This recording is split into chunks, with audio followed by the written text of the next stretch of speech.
അപ്പോഴേ ഒരു കഥ சொல்லட்டுமா? ഇന്ന് ഞാൻ ഉണ്ടാക്കാൻ പോകുന്നത് ഒരു കേക്കാണ്. അപ്പം ഞാൻ എൻ്റെ കേക്ക് ബേക്കിംഗ് ആ ഒരു സംഭവം സ്റ്റാർട്ട് ചെയ്ത കഥ ഞാൻ പറയാം കേട്ടോ.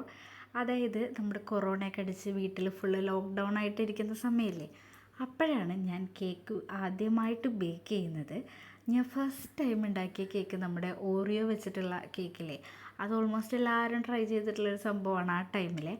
അതായിരുന്നു എൻ്റെ ആദ്യത്തെ കേക്ക്. പിന്നീട് അങ്ങോട്ട് ഞാൻ പൊളിച്ചു കേസ്. എനിക്ക് ഭയങ്കര ഇൻട്രസ്റ്റ് ആയ ഒരു ഫീൽഡിൽ കുറേ ടൈം എടുത്തിട്ട് ഞാൻ ക്രീം കേക്കൊക്കെ ട്രൈ ചെയ്തിട്ടുണ്ട്. ഒട്ടുമിക്ക എല്ലാ കേക്കും ഞാൻ ട്രൈ ചെയ്തിട്ടുണ്ട് കേട്ടോ. പിസ്താഷ്യോ, ബട്ടർ സ്കോച്ച്, പിന്നെ റെഡ് വെൽവെറ്റ്, ഗ്രീൻ വെൽവെറ്റ്, അങ്ങനെ എല്ലാത്ത വെൽവെറ്റുകളെല്ലാം ഞാൻ ട്രൈ ചെയ്തിട്ടുണ്ട്. ഞാൻ തന്നെ കേക്ക് ഉണ്ടാക്കും, എന്നിട്ട് ഞങ്ങൾ എല്ലാവരും കൂടി മുറിച്ച് കഴിക്കും.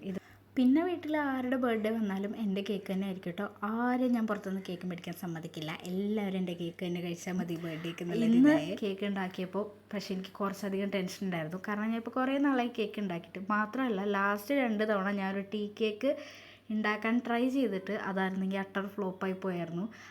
മര്യാദക്കൊന്നും പൊങ്ങിയൊന്നും കിട്ടിയില്ല. പൊങ്ങപ്പം മധുരമായി പോയിട്ടുണ്ടായിരുന്നു കേട്ടോ. അപ്പോൾ അതുകൊണ്ട് തന്നെ ഇത്തവണ കേക്ക് ഉണ്ടാക്കാൻ എനിക്ക് വലിയ ഇൻട്രസ്റ്റ് ഒന്നും ഉണ്ടായിരുന്നില്ല.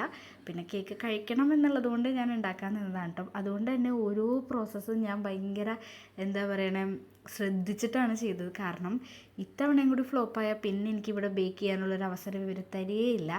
അതുകൊണ്ട് ഞാൻ ഭയങ്കര കെയർഫുള്ളായിട്ടാണ് ഇന്നത്തെ ഒരു കേക്ക് റെഡിയാക്കി എടുക്കുന്നത്. അപ്പം നമ്മൾ പറഞ്ഞ് ഉണ്ടാക്കാൻ പോകുന്നത് എഗ്ലെസ് ചോക്ലേറ്റ് കേക്കാണ്. കൊക്കോ പൗഡർ ഇല്ലാത്തത് കൊണ്ട് ഞാൻ ബിസ്ക്കറ്റ് പൗഡർ വെച്ച് അഡ്ജസ്റ്റ്മെൻറ്റ് അതാണല്ലോ എല്ലാം. പിന്നെ ഈ സ്പാച്ചുലയാണെന്നുണ്ടെങ്കിൽ ഈ വീട് മൊത്തം ഞാൻ തപ്പിയിട്ട് എനിക്ക് കിട്ടിയില്ല. കാരണം ഇപ്പോൾ കുറേ നാളായല്ലോ അതൊക്കെ യൂസ് ചെയ്തിട്ട്. പിന്നെ ഒരു ചട്ടകം വെച്ചങ്ങ് അഡ്ജസ്റ്റ് ചെയ്തു, അത്രേ ഉള്ളൂ. ഇനി നമ്മൾ ബേക്ക് ചെയ്യാൻ വെച്ചിട്ടുണ്ട്. ഒരു 30 to 45 മിനിറ്റ്സിനുള്ളിൽ നമ്മുടെ കേക്ക് സൂപ്പറായിട്ട് കിട്ടിയിട്ടുണ്ട് കേട്ടോ. നല്ലോണം പൊങ്ങിയും വന്നിട്ടുണ്ട്. നല്ല സോഫ്റ്റ് ആയിരുന്നു കേട്ടോ. നല്ല മോയിസ്റ്റ് ആയിട്ടുള്ളൊരു കേക്കായിരുന്നു. സത്യം പറഞ്ഞാൽ അപ്പം തന്നെ എനിക്ക് ഭയങ്കര സന്തോഷമായി. ആയിരുന്നു, നല്ല ടേസ്റ്റ് ഉണ്ടായിരുന്നു കേട്ടോ. അങ്ങനെ ഈ കട്ട് ചെയ്യുമ്പോൾ നിങ്ങൾക്ക് മനസ്സിലാവും എത്ര സോഫ്റ്റാണ് ആ കേക്ക്. അയ്യോ, ഞാൻ തന്നെ ഇങ്ങനെ മനസ്സിലാലോചിച്ച് എന്നെക്കുറിച്ച് ഇങ്ങനെ പ്രൗഡായിക്കൊണ്ടിരുന്നൊരു കേക്കായിരുന്നു കേട്ടോ. അത്ര അടിപൊളിയായിരുന്നു, എല്ലാവർക്കും ഇഷ്ടപ്പെട്ടിട്ടുണ്ടായിരുന്നു കേട്ടോ. അങ്ങനെ ഞാൻ പിന്നെ കേക്കൊക്കെ നന്നായിട്ട് ആറിയിട്ടാണ് കേട്ടോ കട്ട് ചെയ്തത്. അതുകൊണ്ട് തന്നെ നല്ല സൂപ്പറായിട്ട് കട്ട് ചെയ്തെടുക്കാൻ വേണ്ടിയിട്ട് പറ്റി. അടിപൊളിയായിട്ട് പീസാക്കി എടുത്തിട്ടുണ്ട്.